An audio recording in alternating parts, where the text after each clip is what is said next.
Donc on revient à Sylvie Vermeillet. C'est bien ce que j'avais vu. Merci Madame la Présidente pour nous avoir accordé cette suspension de séance. Alors vous avez apporté des éléments nouveaux, récents, sur ce dossier qui est de plus en plus sensible pour le Haut-Jura. Nous savons qu'effectivement une rencontre est prévue le 30 septembre avec les élus du Haut-Jura et l'acheteur EREG. Comme nous ne savons pas ce qui va se passer, ce que nous aimerions, c'est que vous reportiez la délibération au résultat de cet entretien. Parce que la délibération telle que vous nous la proposez aujourd'hui ne nous convient pas. Il y a des éléments dans cette délibération qui sont trop dangereuses ou trop floues, trop aléatoires pour qu'on puisse l'accepter. Si vous souhaitez que je développe, je vous dirais que premièrement, vous dites dans la délibération, après analyse juridique, il apparaît que la vente aux enchères du VVL est entachée d'une irrégularité, et vous développez. Nous disons ça, c'est vous qui le dites, ça reste à démontrer. Madame la Présidente, nous risquons de nous engager dans une procédure très longue et tout à fait préjudiciable pour le VVL.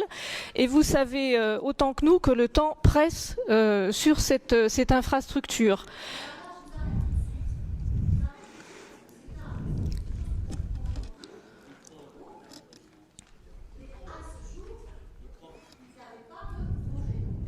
Donc dire que je suis en train de retarder les choses, je fais au contraire tout pour que s'il n'y a pas de projet de la part de l'acheteur, le projet qui a été travaillé par nous, avec les acteurs locaux, avec Touristra et Semcoda, puisse lui voir le jour et émerger très vite. Donc je ne suis pas du tout en train de faire perdre du temps. Madame la Présidente. Par contre, ce que je souhaite, c'est qu'effectivement cet acheteur se mette vraiment dans une situation d'exploitation touristique. Mais Madame la Présidente, si nous partons dans une procédure judiciaire, elle ne va pas nous faire gagner du temps et puis je pense qu'elle va décourager tout investisseur sur le site. Non mais attendez, j'insiste quand même parce que vous me dites attention, vous êtes en train de faire perdre du temps. Moi je vous réponds, je ne sais pas quel temps on perd puisque l'acheteur aujourd'hui n'a pas de projet alors que nous en avons un. Non mais jusqu'à maintenant, il n'avait pas de projet cet acheteur. Comment? Oui, mais je ne vais pas, sous prétexte qu'on va perdre du temps, laisser les choses se faire si je suis convaincue avec les acteurs locaux que l'acheteur n'a qu'un projet qui est immobilier. Donc je ne vais pas, sous prétexte de gagner du temps, de ne pas aller dans des procédures longues, dire bon ben basta, on laisse faire. On sait que le village il va être vendu en appartement et on laisse faire. Surtout pas. Non mais il ne s'agit pas pour autant d'engager des procédures qui sont tout à fait aléatoires. Le dossier semble quand même extrêmement compliqué. Ça c'est sûr qu'il l'est. Ça fait un moment que je suis dessus pour savoir qu'il l'est. Et à minima, l'ambiance que ces positions ont déclenchées sont de toute façon préjudiciables. On a tous reçu les courriers du président du SIVVL, de l'avocat, etc. Et tout ça est de toute façon préjudiciable à cette affaire du VVL.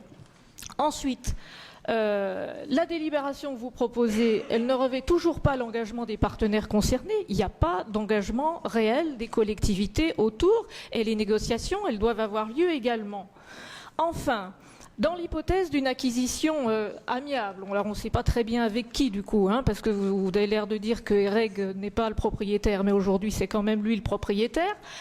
Mais comment pouvez-vous nous proposer de délibérer entre 1,5 million et 2,5 millions, c'est déjà à 1 million près, je ne sais pas si c'est très acceptable, alors que le site a de toute façon été vendu à 2,510 millions. Ça c'est la première chose.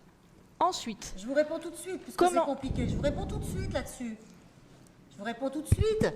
C'est au cas où, effectivement, mais j'ai l'impression que ça ne se produira pas, dans cet imbroglio-là, les uns et les autres décident de se mettre autour d'une table.